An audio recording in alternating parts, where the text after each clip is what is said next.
Oh, that's okay.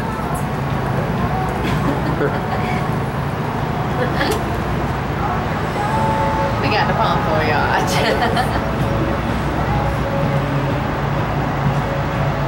Are you filming? Yes.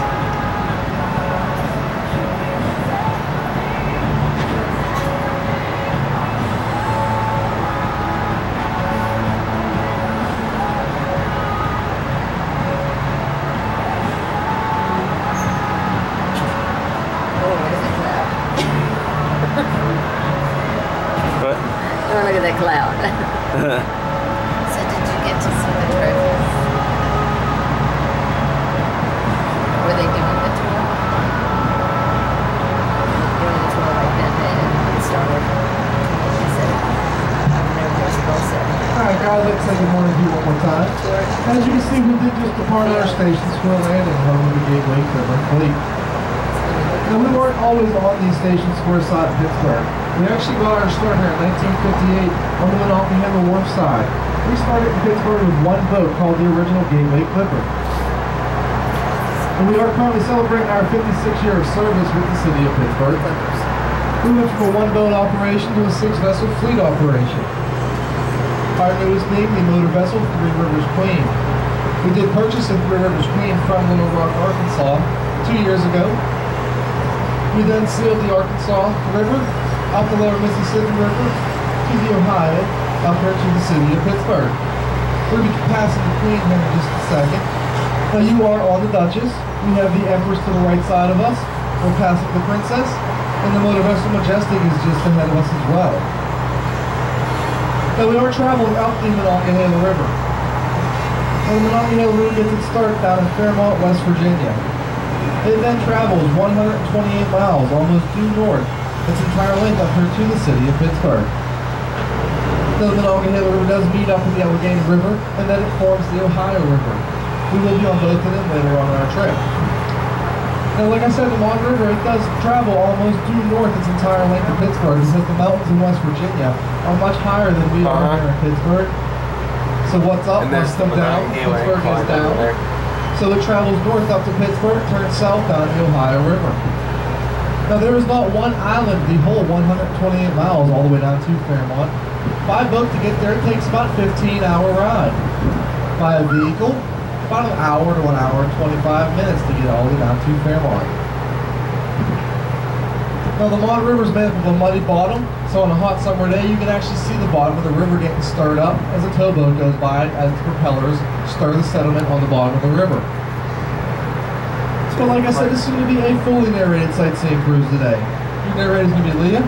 At this time I'm going to turn things over to Leah, and I will be talking to you later on in the trip about the river system we're currently on. Thank you.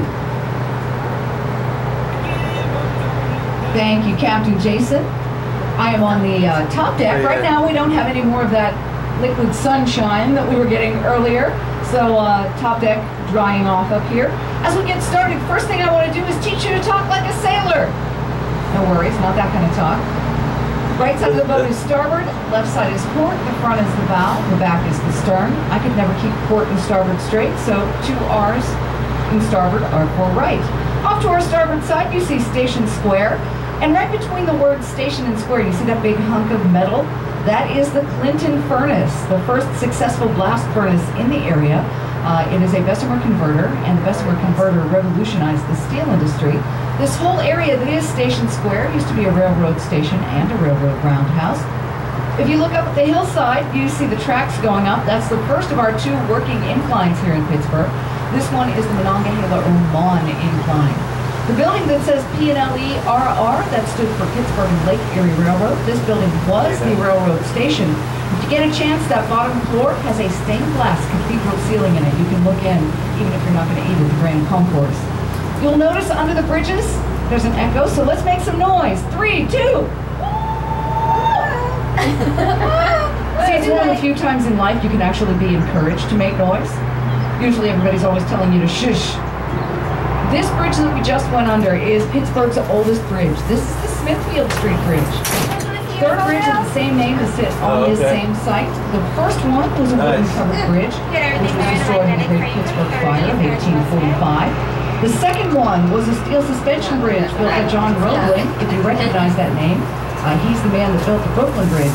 And this is the third bridge on this site. This one was built in 1883 by Gustav Lindenthal. And this is now a historic landmark. And if you look at the design of the bridge, in the center, I had one person on my cruise that said when she was little, her parents called it the Kissing Fish Bridge, because it kind of does look like two fish kissing in the center there. If you look off to our starboard side as we turn around on the Monongahela River, so if you look off to your right, we have a train going by, but also the dark-colored bridge closest to our boat, the Duchess. This is the old Panhandle, or the old Monongahela River Bridge. You can see the car going across it. It's now the T-Bridge. It's part of our light rail transit system. The tall yellow bridge behind it is our tallest. That is the Liberty Bridge, built in 1928, carries about 100,000 cars every day. And if you look under those two bridges in the distance, you see another yellow bridge. That is our 10th Street Bridge, or Philip Murray Bridge. I have a question. Does anyone know who Philip Murray was? No idea. Yeah, that was my reaction too. I had no idea. I had to look it up. He was actually the very first president of the United Steelworkers of America, so we named this bridge in his honor. As we turn around, if you look sort of at the end of the dark-colored bridge and up on the hillside, that red building with the sort of pointy roof, that is part of Duquesne University up there on the bluff. The building that says PNC, this is PNC Bank's first side headquarters.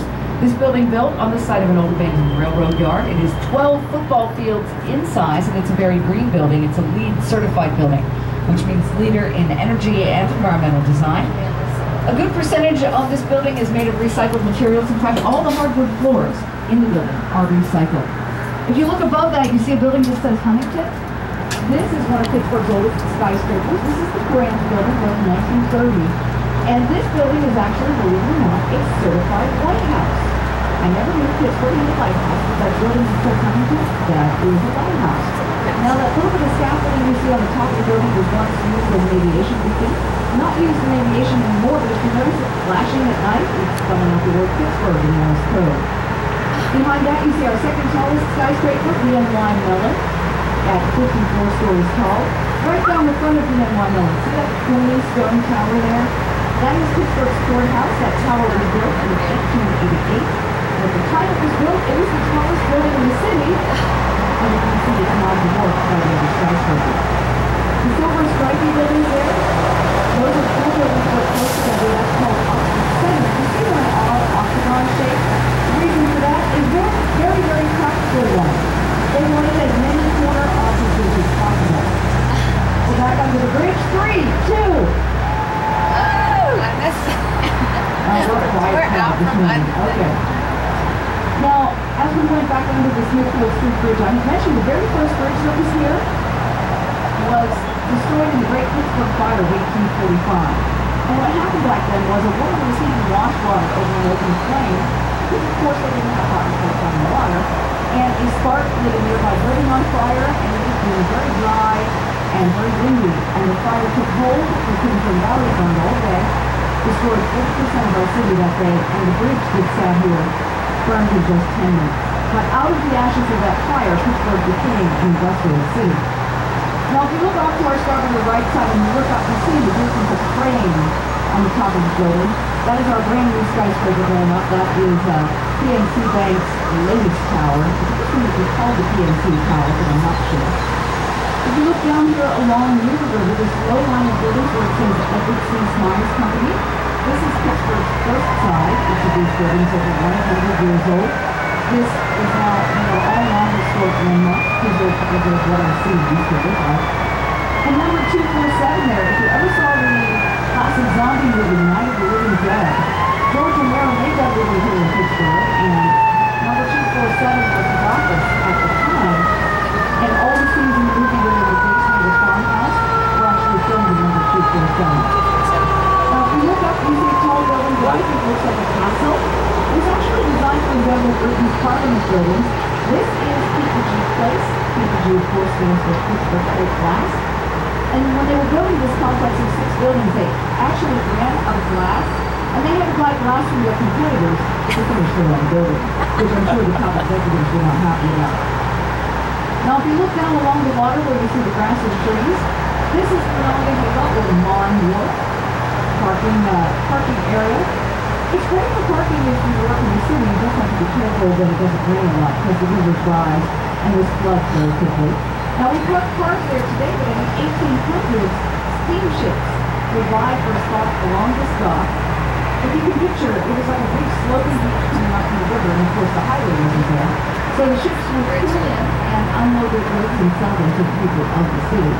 In fact, there's a photograph of it inside the Grand Concourse restaurant. If you look up, you see First Niagara on the building to your right.